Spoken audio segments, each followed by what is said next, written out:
Le peintre de chats.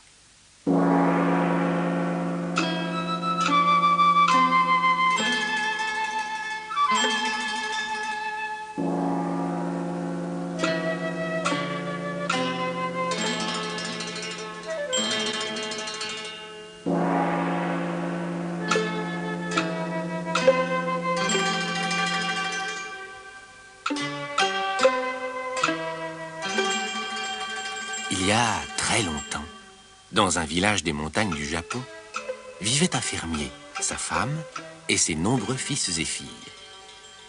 La famille était si pauvre que les enfants devaient travailler la terre dès leur plus jeune âge. Mais le dernier fils, appelé Kami, était trop petit et trop faible pour travailler. Comme il était intelligent, ses parents décidèrent d'en faire un moine. Ils le conduisirent donc un jour au temple.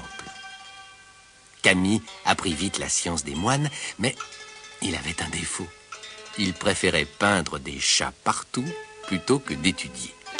Il en peignait même là où il ne fallait pas. Par exemple, sur les marges des livres saints, sur les paravents, sur les murs et les piliers du temple.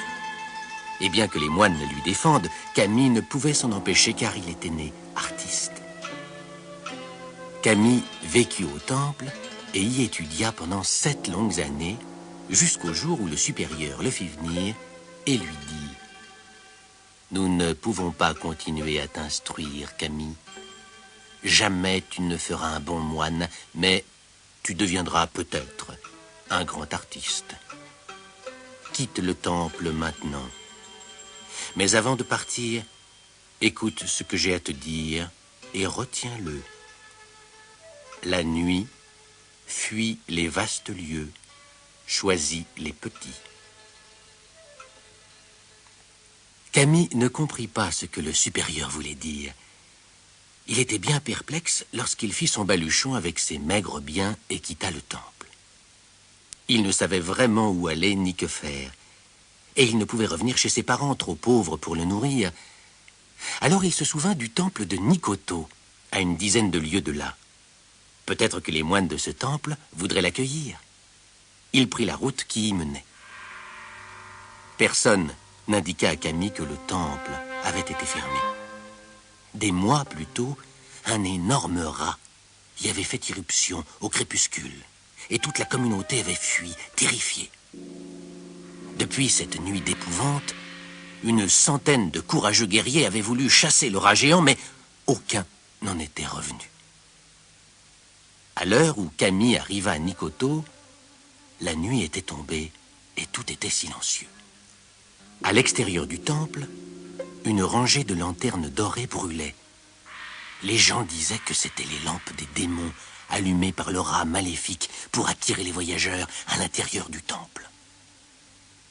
Ignorant tout cela, Kami monta les marches du temple et entra.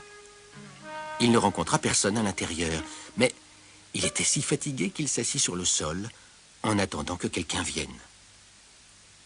Kami remarqua que la galerie était recouverte d'une épaisse couche de poussière et que des toiles d'araignée pendaient des piliers. Si les moines refusaient de le prendre comme novice, il se ferait embaucher pour le ménage. L'idée lui plut, et il se sentit tout heureux quand il découvrit quelques grands paravents blancs, une boîte remplie de pinceaux et un petit bol d'encre. Kami resta assis des heures, peignant des chats sur les paravents du temple. Peut-être que les moines le garderaient pour le remercier.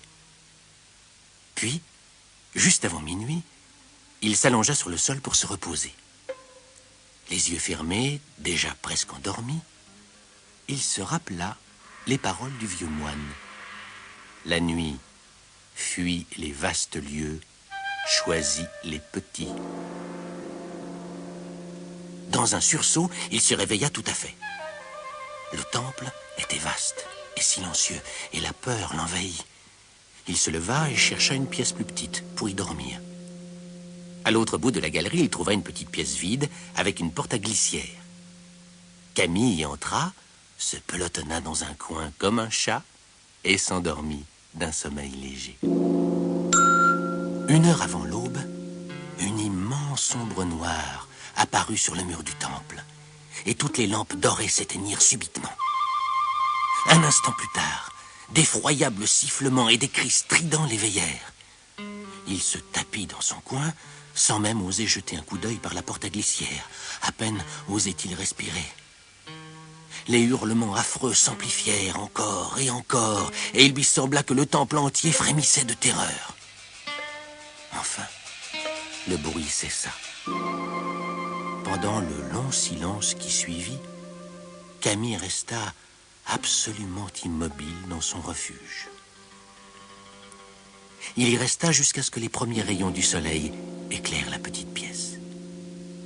Enfin, Camille se mit debout et se glissa sans faire aucun bruit hors de la pièce.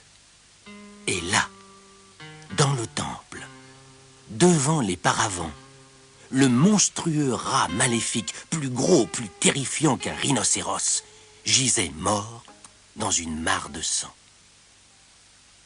Camille fut si stupéfait qu'il ne remarqua d'abord pas que les chats qu'il avait peints sur les paravents du temple avaient l'air de se lécher les babines. Ces chats avaient tué le rat maudit, et le conseil du vieux moine lui avait sauvé la vie.